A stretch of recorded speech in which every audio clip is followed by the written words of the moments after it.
En Ecuador, efectivos de la policía y el ejército lanzando gases lacrimógenos y arremetiendo contra manifestantes desarmados son las escenas que se registran cuando se cumplen 24 días de paro nacional. Las protestas iniciaron en respuesta a la eliminación del subsidio al diésel por parte del gobierno de Daniel Noboa, que se mantiene intransigente hacia las demandas de los colectivos sociales que están encabezados por la Confederación de Nacionalidades Indígenas de Ecuador, la CONAIE, y que intenta impedir a toda costa que las manifestaciones se concentren en la capital, tensiones que se suman a la crisis de inseguridad y de violencia por la que atraviesa el país andino. Y para platicar sobre este tema, saludo con mucho gusto a Simón Pachano, quien es politólogo y profesor de la Facultad Latinoamericana de Ciencias Sociales de Ecuador. Bienvenido, profesor, y gracias por la comunicación. Gracias a ustedes. Buenos días. Un saludo a la audiencia.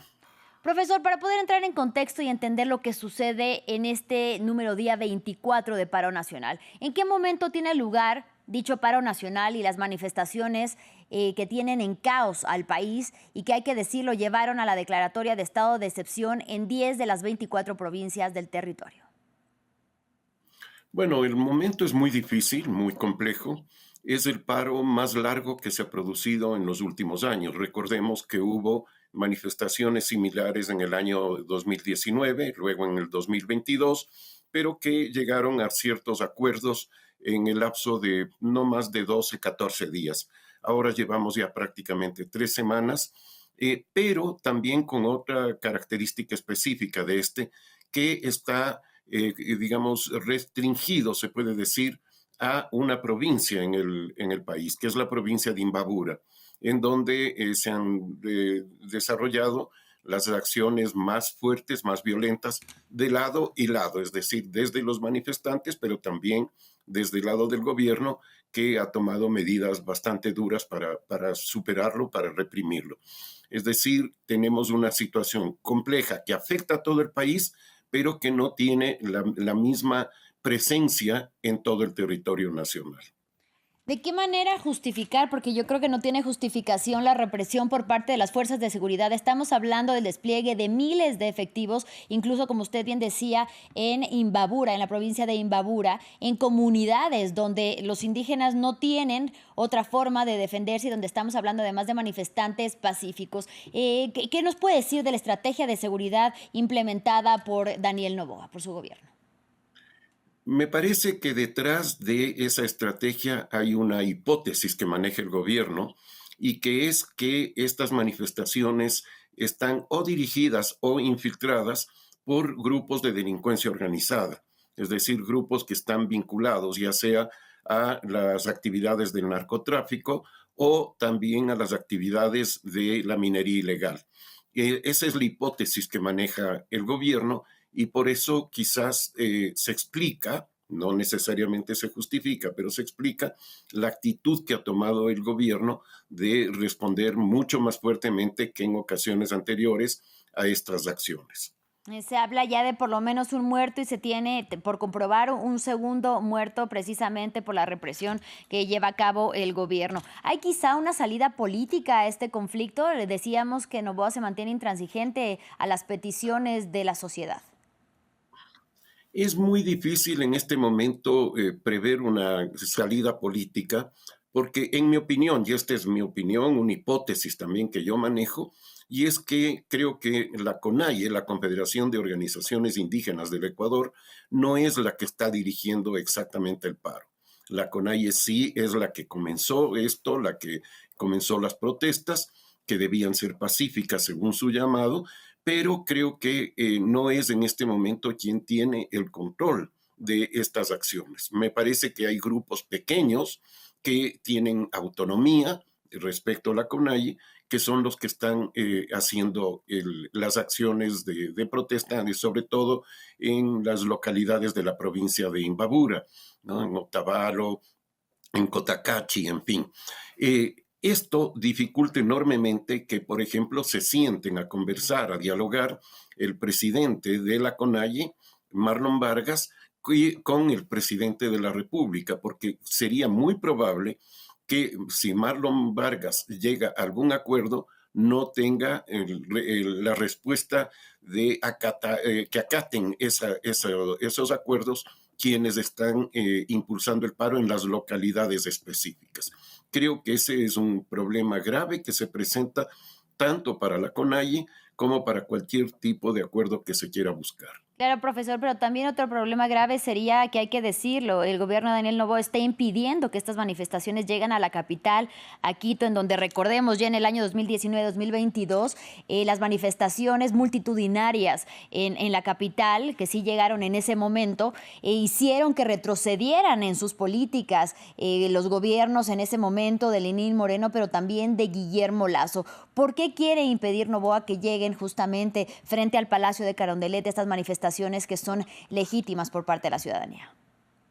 Bueno, porque hay antecedentes en el país que cuando llegan al Palacio de Gobierno, generalmente ya se sobrepasa, se superan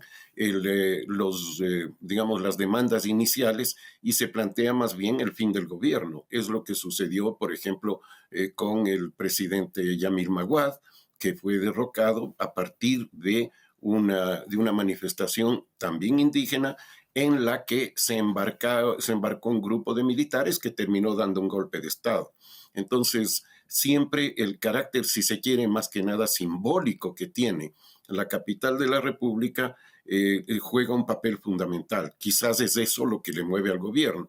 Esto no justifica de ninguna manera la adopción de medidas duras como las que en algún momento se han utilizado en la provincia de Imbabura. Bien, profesor, en el plano económico hablamos del diésel, pero también, por ejemplo, del aumento del 12 al 15% del IVA que también rechazan los grupos que se manifiestan. Pero hablando ya más profundamente de algo político, de seguridad, incluso de soberanía, se habla de protestas en contra de un referéndum que tiene dos preguntas. La primera es la que le pido que analicemos, referente a que se quita la prohibición en la Constitución, porque eso está escrito en la Constitución, de las bases extranjeras en territorio ecuatoriano. ¿Por qué preocupa que ocurra nuevamente una base de Manta o incluso que se entreguen las Islas Galápagos para ser utilizadas como bases militares y en específico por parte de Estados Unidos? Ese es un tema muy sensible en el Ecuador y creo que en varios países de América Latina, este de que se puedan instalar bases extranjeras, sea de cualquier nacionalidad que sea, en territorio nacional. La base de Manta no fue exactamente una base extranjera, era una base ecuatoriana en la que se permitió que actuaran militares extranjeros, pero no fue una entrega de una base como la que se está planteando ahora. Yo creo que ese es un tema, quizás un error de plantearlo en esos términos para la consulta por parte del gobierno y sería incluso muy conveniente que él redefiniera por lo menos esa pregunta o la retirara, porque eso crea la situación que estamos viendo. Por otro lado, creo que no es el momento adecuado para ir a una consulta popular sobre ningún tema. Creo que debería retirarse absolutamente esta iniciativa de ir a la consulta popular el día 16 de noviembre, no solo por las condiciones estas del paro, sino porque no hay un debate adecuado al respecto. Se está planteando ir a la elección de una nueva asamblea constituyente y creo que las condiciones son las peores para hacer eso. Además de que se plantea en unos términos, con unos considerandos que son francamente muy discutibles y creo que no debería hacerse eso. Ahora, Esperemos que el gobierno dé marcha atrás en esto porque le pone al país en una situación muy compleja. Y si me permite una sola cosa más, adelante. y es que esto abre un periodo también de inestabilidad muy fuerte para el país, porque tendríamos la consulta de noviembre para decir sí o no a la constituyente. Si es que se dice sí, tendríamos que ir a elección de los constituyentes. Una vez que se haga la constitución, tendríamos que ir a otro ejercicio plebiscitario para aprobar o rechazar la constitución. Y una vez aprobado o rechazada la constitución, tendríamos que ir seguramente a una nueva elección de autoridades. Es decir, tendríamos por lo menos un año y medio o 2 años de una permanente incertidumbre institucional en el país. Creo que es muy equivocado este planteamiento que ha hecho el gobierno. Dicho esto, la otra pregunta del referéndum que será incluida es acerca del financiamiento de los partidos políticos que quiere dejarse de lado al Estado para que estos sean con aportes, y lo leo tal cual, exclusivamente de afiliados, militantes y simpatizantes y ya no con dinero del Estado. ¿Esto a qué abre la puerta? De que los partidos, las fuerzas políticas sean financiados por particulares. Esto abre la puerta al financiamiento oscuro, al financiamiento que puede venir de cualquier lado, incluido de los grupos de delincuencia organizada. Creo que es una equivocación muy grande, es un error. Ojalá el país, el pueblo ecuatoriano diga que no a esa pregunta, porque, insisto, creo que esto, digamos, afectaría de manera negativa mucho más de lo que ya está a la política ecuatoriana, en particular al aspecto electoral.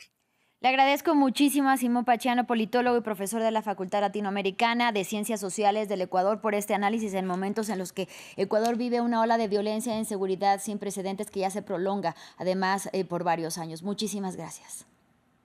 Gracias a ustedes, un buen día. Y gracias a ustedes por su compañía. Vamos a una pausa, pero en breve regresamos con más información aquí en France 24. No se vayan.